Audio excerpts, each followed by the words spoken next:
El tema que voy a tocar es mucho más amplio, se refiere a la tradición oral y esta es la fuente primordial de toda la literatura. La tradición oral ha alimentado y alimenta una gran mayoría de las obras, sobre todo en la literatura infantil y juvenil en Bolivia. Todos los pueblos, en todos los tiempos, han creado y siguen creando una inmensa transmisión oral. Entonces, en estos relatos se cuentan sucesos históricos y también inventados en el sentido de que se busca también las explicaciones sobre el mundo, sobre la vida, sobre la muerte, sobre los fenómenos naturales, el origen de las cosas, el porqué de los animales tienen un cierto color o cierta forma, ¿no? Y estos relatos de transmisión oral se plasman en mitos, en leyendas, en canciones, en poemas, en cuentos, en refranes. Y en el caso boliviano concretamente, estos relatos también están en los textiles, que es otra área muy hermosa, pero esta tradición oral está muy unida también a la parte de textilería y a la parte de monumentos. Porque cuando llegan los españoles quieren encontrar escritura, quieren encontrar libros y obviamente no los encuentran y no se dan cuenta que en los maravillosos textiles, y creo que nos sucede aún en nuestra época, que los textiles son estos libros también abiertos y que están conteniendo muchas historias. En el caso de Bolivia, cada lugar, cada región y departamento tiene sus propias tradiciones y por supuesto van resaltando lo que más les ha impactado en diferentes épocas. Felizmente casi todas las editoriales en Bolivia y varios autores independientes han dedicado sus esfuerzos para imprimir estas tradiciones. Y quiero hacer énfasis, voy a empezar con este recuento en que me interesa muchísimo dirigirme a los maestros. ¿Por qué es importante que ellos que están llegando precisamente a los niños, niñas y adolescentes son los maestros que tienen que beber de las fuentes principales de la tradición oral y que son accesibles ahora? No, de pronto no sé, ay, pero ¿dónde encuentro? Y no sé, no hay esto. Yo les voy a ir dando algunos datos incluso de editoriales que han ido sacando este tipo de, cuando de pronto se confunde el mito, se confunde la leyenda, se confunden tradiciones, de pronto hay márgenes muy poco definidos de estos géneros, ¿no? Entonces, quiero referirme a una primera obra que es la primera nueva crónica y buen gobierno de Guamán Poma de Ayala. Ha sacado editorial Cima una versión de esta. Por supuesto es un libro regordete, pero que contiene todo un relato de Guamán Poma, que es hijo de un español y una princesa inca de jerarquía, y que le va contando al rey de España sobre lo que son las nuevas tierras.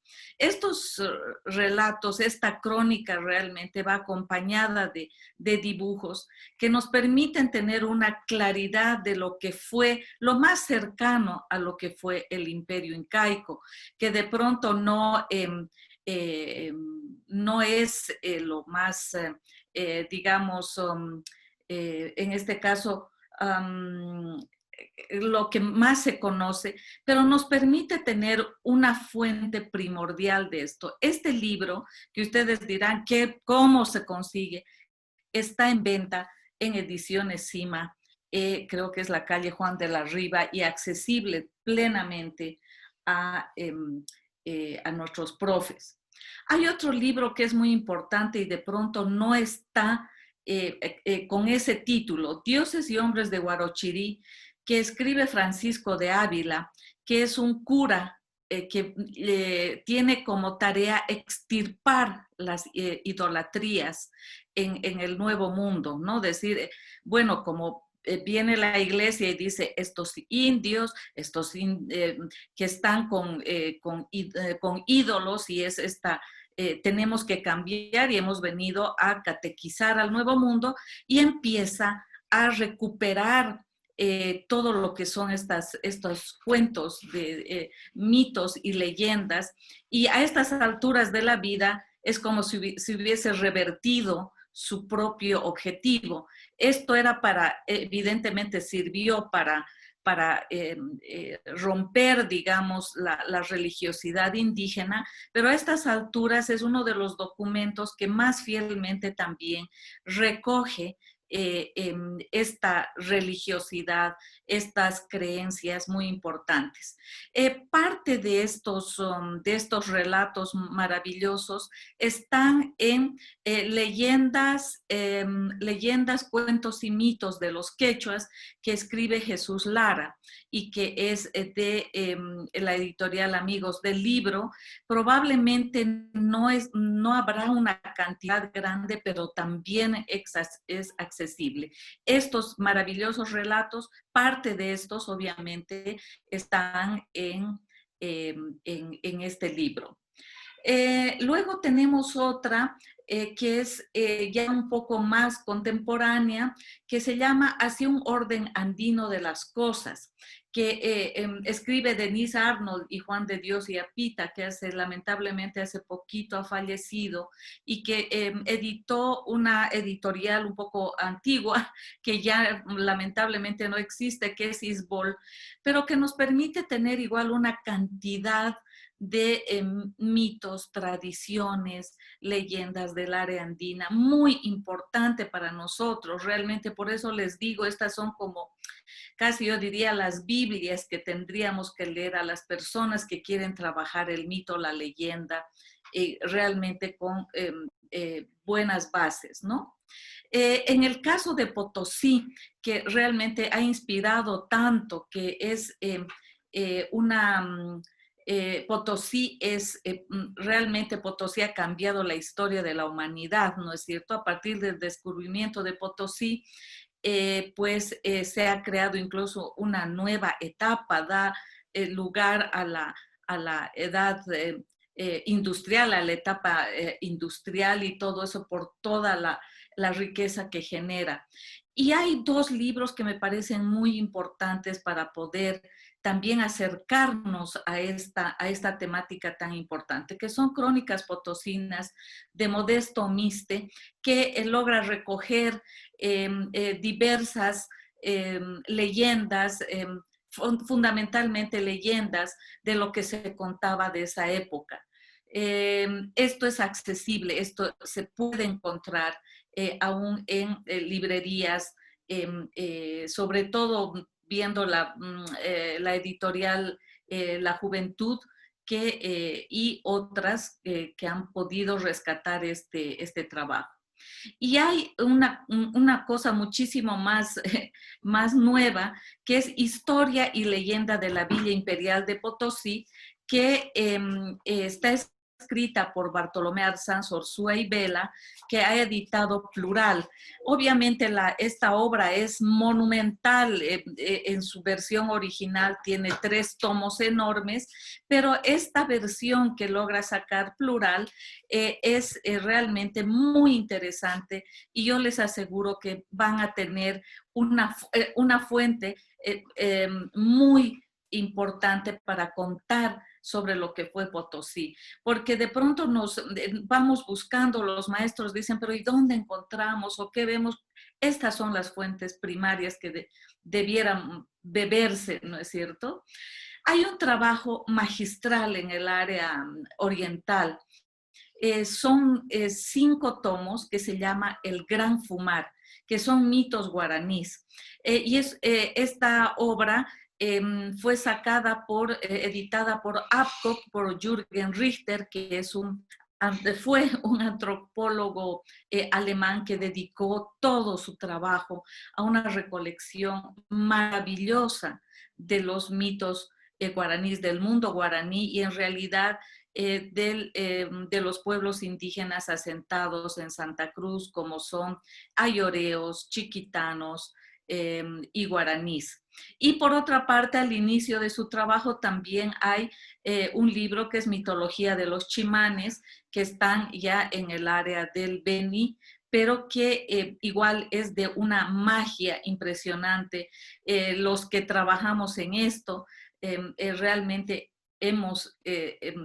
han sido la fuente primordial para nuestros trabajos.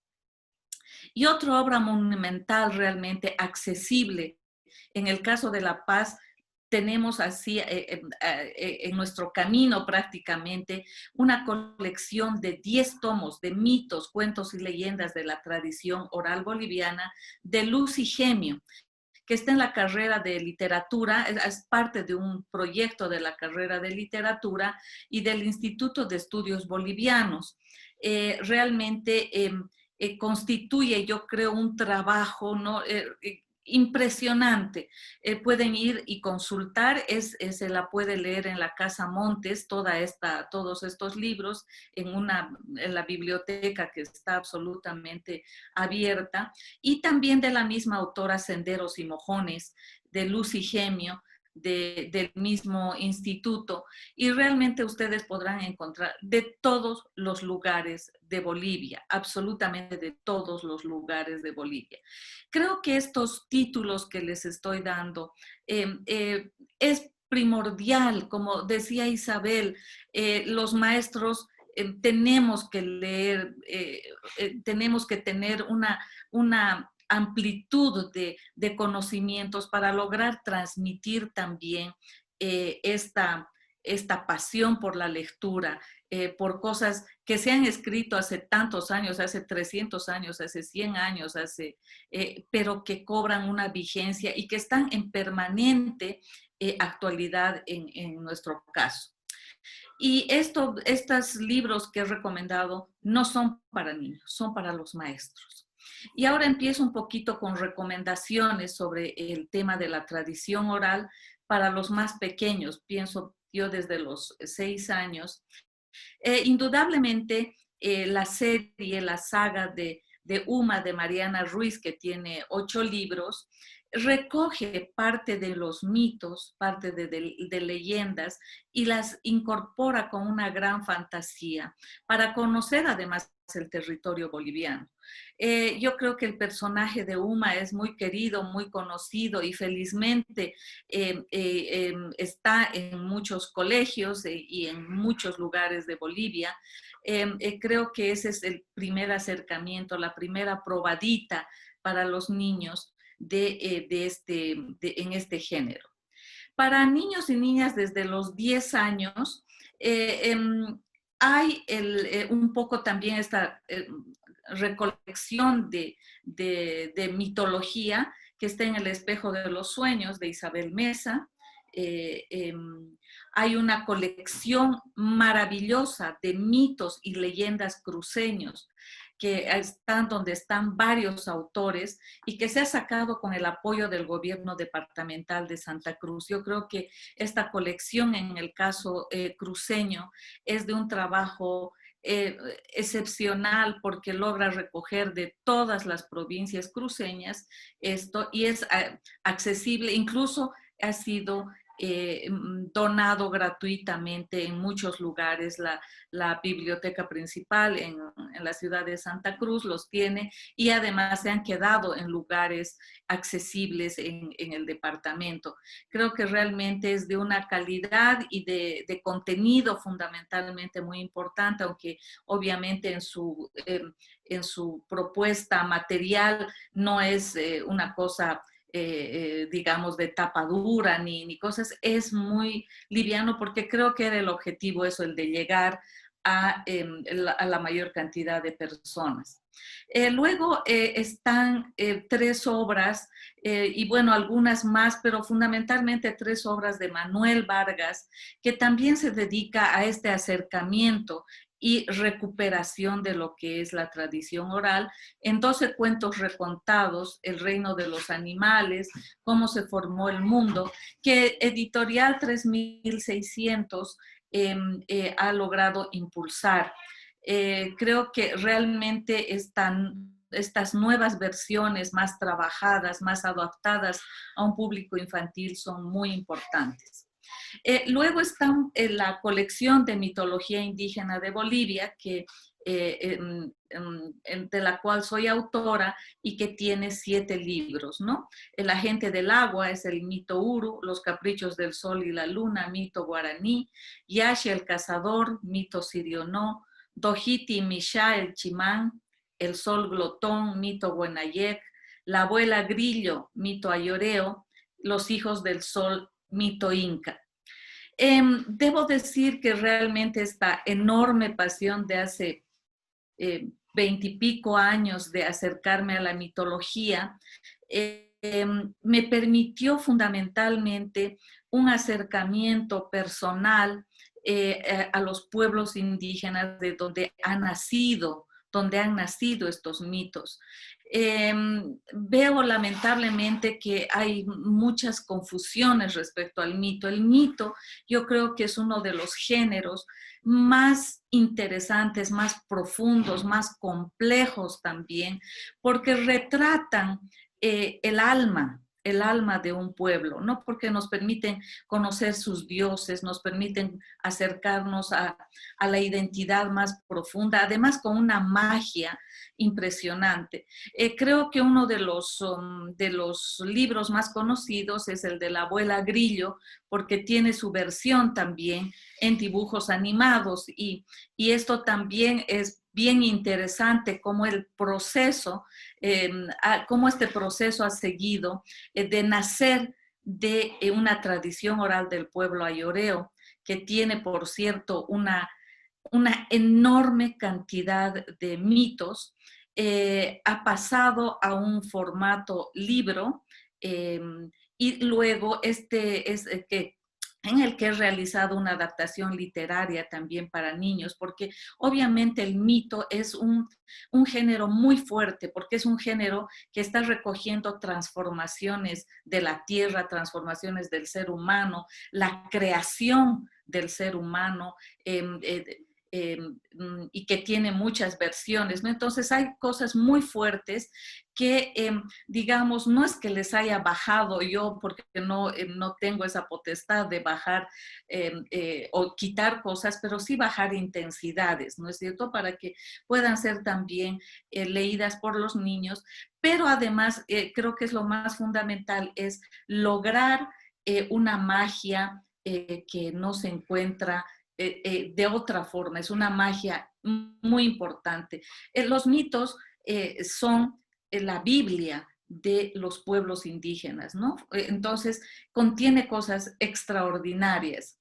2 de estos libros, La abuela Grillo y Los hijos del sol, han sido llevadas a los dibujos animados y realmente yo creo que ha sido la posibilidad de un mayor conocimiento de estos mitos, pero también han sido obras de teatro. El Teatro Grito se ha inspirado en esto y ha hecho una obra, y los títeres, es decir, cómo también la tradición oral está saltando a nuevas plataformas.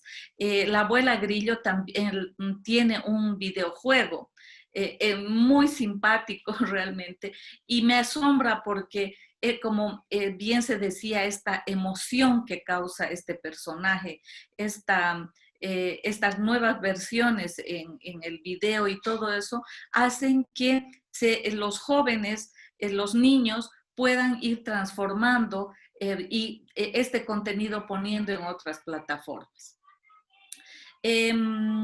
Luego hay un autor que es Braulio Choquemamani, que tiene varios cuentos y él le llama historias antiguas. Y resalto estos libros porque recogen una tradición oral muy interesante sobre las montañas.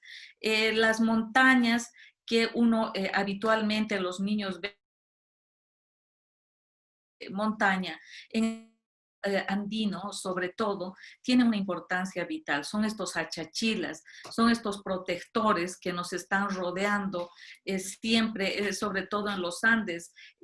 Nuestras montañas son vitales, ¿no? En el caso paceño tenemos al gran Achachila Illimani y a todos los otros, las otras montañas que nos rodean. Entonces, como son recomendaciones también que estamos haciendo, me parece muy importante estos libros que van rescatando estas, por una parte, mitos y por otra parte, leyendas sobre las montañas.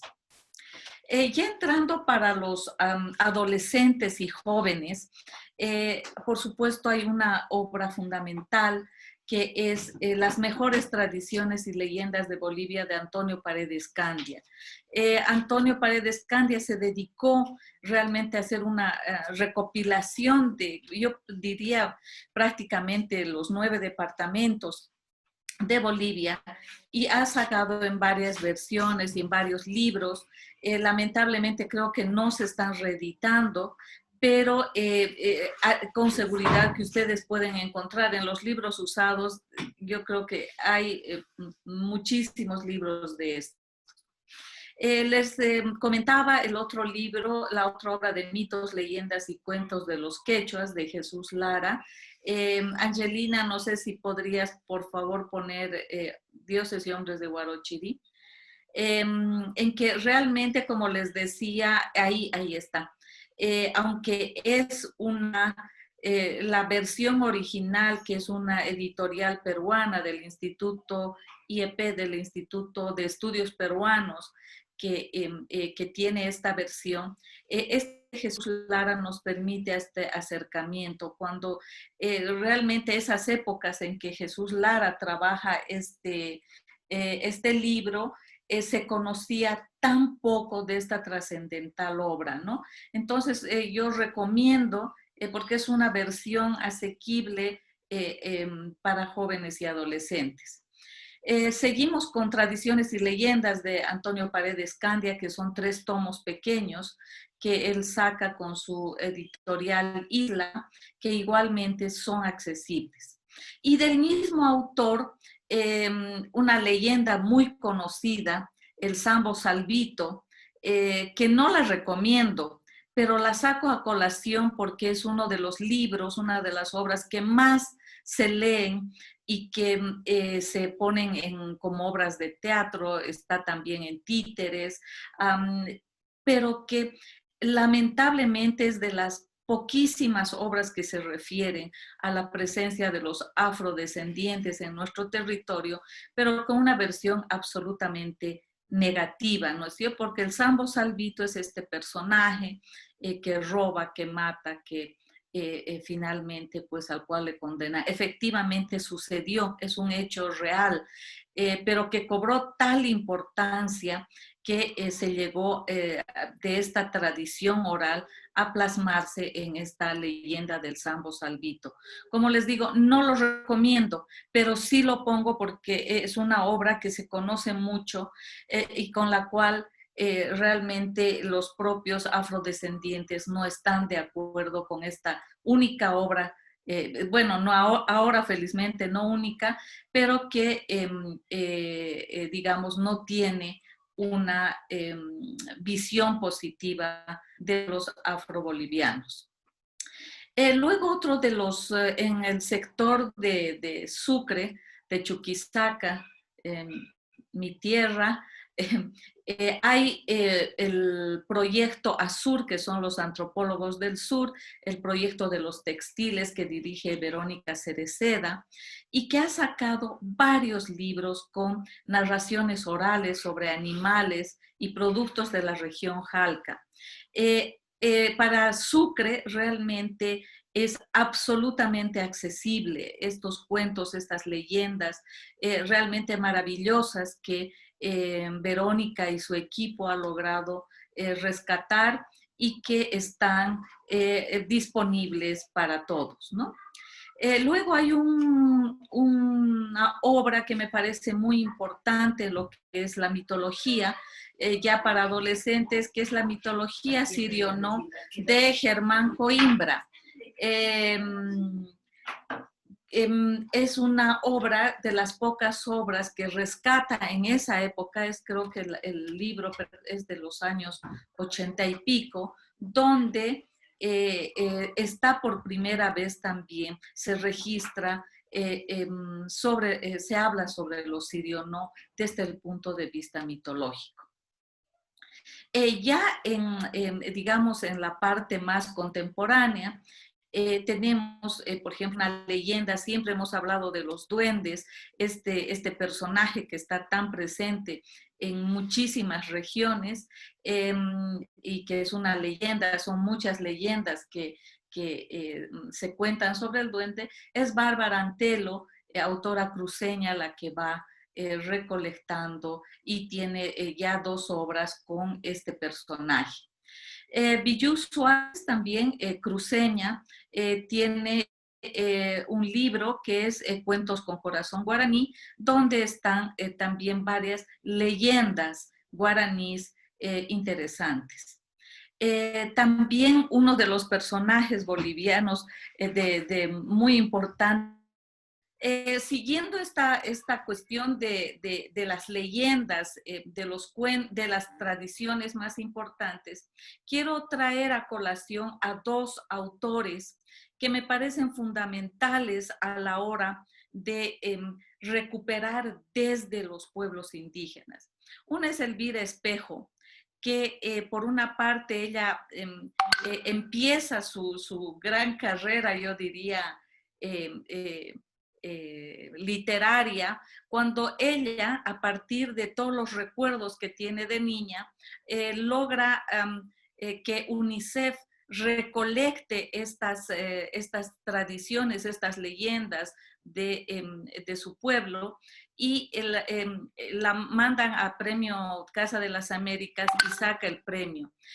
Yo creo que es un antecedente muy importante en Elvira, este inicio que tiene de su trabajo sobre leyendas. Y después, juntamente con Denise Arnold, en la parte de leyendas, está una serie que saca ILCA, que es el Instituto de Lengua y Cultura Aymara. Son 5 tomos donde trabaja el tema del cóndor, trabaja el tema del zorro tan presente en tantas culturas, trabaja estos 2 personajes y también otros relatos desde su propia cultura. Qué importante es realmente cómo estos autores desde dentro de la comunidad van sacando. Bueno, Elvira tiene un campo muy abierto en este sentido y creo que va a constituir realmente siempre un referente muy importante de cómo la literatura oral va transitando diferentes caminos. Por una parte,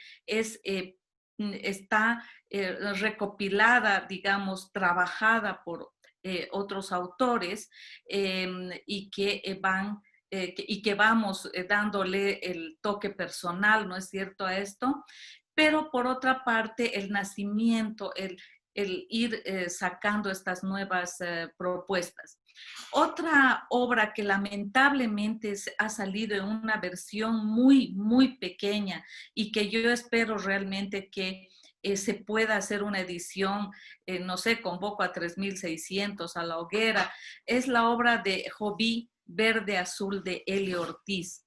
Este autor lamentablemente ha fallecido, es un autor guaraní que logra con esta obra igualmente desde el interior de la cultura, desde su identidad, sacar estos cuentos, estos mitos, estas leyendas que hay en su cultura y me parece muy importante tener estas versiones también. Y últimamente y poco a poco, también el gran historiador Juan Angola está tiene por una parte relatos de Dorado Chico, que es su comunidad en los Yungas, que va sacando todo lo que son las leyendas fundamentalmente del pueblo afroboliviano. Entonces, aunque es aún un número reducido de las personas que están como logrando otras versiones desde ellos, ¿no es cierto? Que me parece muy importante, son estos tres autores, dos autores, uno de Elvira desde lo de Cacachaca, desde lo aymara quechua, andino, yo diría, Elio Ortiz, que lamentablemente no tiene esta única obra, pero que está siguiendo esta trayectoria, Elías Caurey, que aunque es poeta guaraní, él también tiene esta gran cantidad de conocimientos y de que los lleva pues en la memoria y en el corazón desde muy pequeños y que esperamos una obra de ese tipo. Y Juan Angola, que también está en la recuperación de todo esto. Entonces, este es un poquito el panorama de lo que es la tradición oral desde diversos ángulos, desde diversos autores. Hay versiones, obviamente, que no contemplan, por ejemplo, muchas ilustraciones. La ilustración se ha venido a acompañar, ha empezado un poquito en la década de los 80, pero ya en los 90 ha ido tomando fuerza y ahora tenemos versiones mucho más ilustradas que puedan permitirnos que estos relatos orales cobren mayor vida y también sean más atractivos para los niños y adolescentes, porque obviamente, aunque yo creo que por el trabajo que uno ha realizado, es un proceso muy complejo el de la ilustración de un mito o de una leyenda, porque evidentemente en el caso de los mitos, como digo, estamos hablando de lo más esencial en una cultura. Y tal vez un acápite para terminar, yo diría los cómics, ¿no? Hay una etapa de la adolescencia y también en los niños he visto de que es muy atractivo el tema del terror, del miedo de estos personajes eh, eh, que nos dan miedo. Y recomiendo un poco, son dos cómics en este caso que recogen parte de las leyendas. Es La Calavera y el Cuculi de Álvaro Ruilova. Eh, y rescato fundamentalmente por la excepcional parte estética.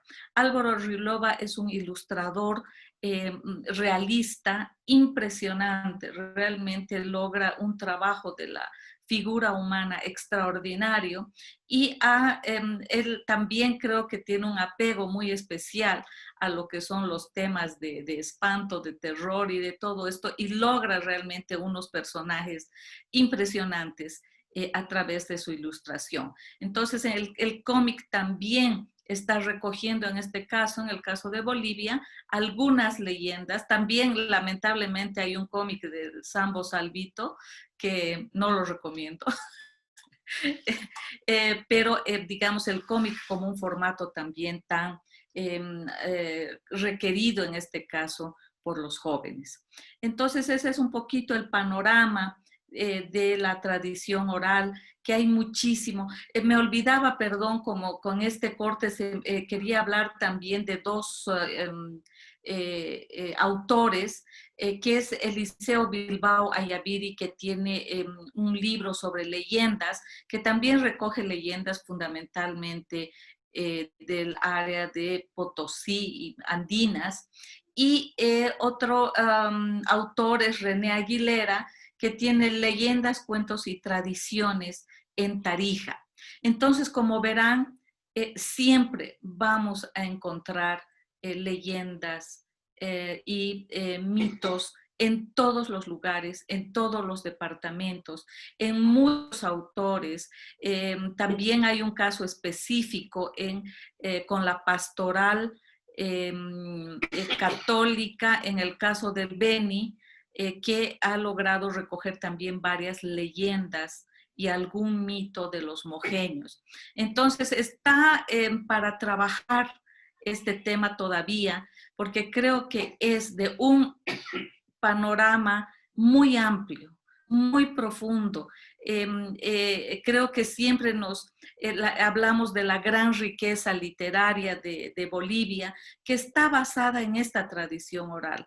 Todos hemos bebido, todos bebemos de alguna forma más intensa, tal vez con algunos datos, con algún personaje, con algo que nos llevan a la esencia de nuestra identidad también como bolivianos. Eso es y muchas gracias.